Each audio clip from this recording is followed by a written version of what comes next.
On a quiet beach in post-war Australia, a man was found dead. He carried no ID, no wallet, no visible injuries. And in his pocket, a tiny scrap of paper with 2 words, in Persian, Taman Shud. It means, it is finished. But, for investigators, the mystery was just beginning. Footage of Somerton Beach pan across coastline, fade into 1948 black and white photos of the man's body. December 1st, 1948, Somerton Beach, just outside Adelaide, South Australia. At 6:30 a.m., a couple walking the shoreline stumbled across the body of a man lying neatly against the seawall. Legs extended, one foot crossed over the other, hands at his sides. It looked as though he had fallen asleep, but he wasn't sleeping, he was dead. He appeared to be around 40 to 45 years old, 5'11", clean-shaven. Athletic build, dressed in a perfectly pressed suit, polished shoes, and no hat, which was unusual for the era. More unusual, every label on every piece of clothing had been meticulously removed. No wallet, no ID, nothing to say who he was. Visual, police photo of the body, close-up of hands and shoes. The autopsy found no visible injuries. No signs of violence, but inside his stomach, signs of congestive heart failure, a spleen 3 times normal size, and possible poison ingestion, but no trace of any known toxin. Toxicologist John Cleland later admitted, "There's nothing to suggest the natural cause. I'm convinced it was poison, but I can't prove it. The official cause of death, unknown." Days after the body was found, as police examined the man's trousers more closely, they discovered something strange. Dramatic close-up on a hidden pocket being opened, a secret pocket, professionally sewn into the waistband. Inside, a rolled-up scrap of paper with Persian script. It read, Taman Shud, a phrase from the Rubaiyat of Omar Khayyam, a book of Persian poetry. It roughly translates to, "It is ended," or "It is finished." Investigators suspected suicide, but there were no poisons detected, no suicide note, and no known motive. They launched a nationwide effort to identify him, fingerprints, dental records, even embalming the body to preserve it for recognition. Nothing, he simply didn't exist. Months passed, and the case seemed frozen. A man came forward.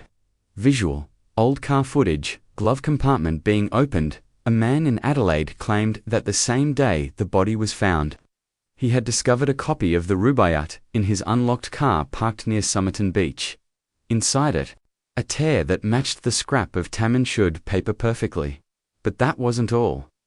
On the book's back page, written faintly in pencil, was a series of seemingly random capital letters, phone number, unlisted code on screen.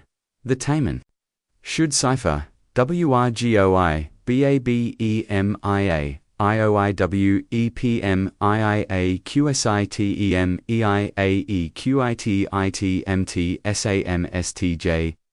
AB experts, including naval intelligence, couldn't decode it. Neither could the Australian military, MI5, or FBI. The phone number led police to a young nurse living nearby, Jessica, known to her friends as Jestyn. Jessica was shown the body, and reportedly reacted strangely. She almost fainted. She admitted owning a copy of the Rubaiyat years earlier, but claimed she had given it to a man named Alf Boxall, a military officer she knew during the war. Police were convinced the dead man was Boxall until Boxall walked into a police station alive and well with his own untorn copy of the Rubaiyat. Visual Boxall's Rubaiyat, signed by Jestyn. The plot thickened. Jessica never explained her connection to the mystery man. Some believe she knew him intimately. Others claim she may have been involved in intelligence work herself. For decades, the Somerton Man's identity remained a mystery. His body was buried in 1949 under a gravestone marked, "The Unknown Man." But in 2022, forensic science caught up with the mystery. Professor Derek Abbott from the University of Adelaide, working with American genealogist Colleen Fitzpatrick, used mitochondrial DNA extracted from a hair found in the man's plaster death mask, one of the last preserved traces of his body. using genealogy databases like GEDmatch and Family Tredian. They built a family tree with over 4,000 people in July 2022. Abbott made the announcement. They had identified the Somerton Man as Carl Charles Webb, an engineer and instrument maker from Melbourne, born in 1905.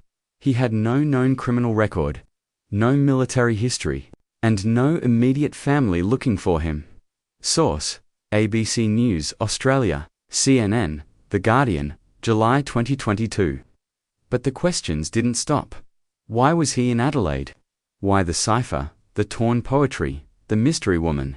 And how did he die? 1. Cold War espionage. With the presence of codes, poison, and intelligence ties, many suspect Carl Webb may have been a spy or the victim of one. Australia was home to Woomera Test Range, a top-secret military site nearby. The timing aligns with growing Soviet espionage in Oceania. 2. Suicide. Some believe Webb may have been mentally unstable or suicidal after the collapse of a relationship, possibly connected to Jessica Thompson. But there's no conclusive evidence. 3. Murder. If someone wanted him silenced, what better way than a rare, undetectable poison and a clean erasure of identity? 4. Cryptic love affair. Could the cipher be a poetic personal message to someone he loved and lost? More than 75 years later, the Taman Shud Case remains one of the most haunting unsolved cases in modern history. Despite identifying Carl Webb, the case is far from closed. We still don't know how he died.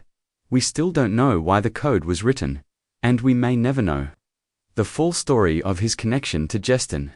The grave of the unknown man may now have a name, but the truth, still hidden beneath layers of time, shadows, and silence. In the end, all that remains is a mystery wrapped in poetry, coded letters, and a forgotten beach. Taman Shud, it is finished.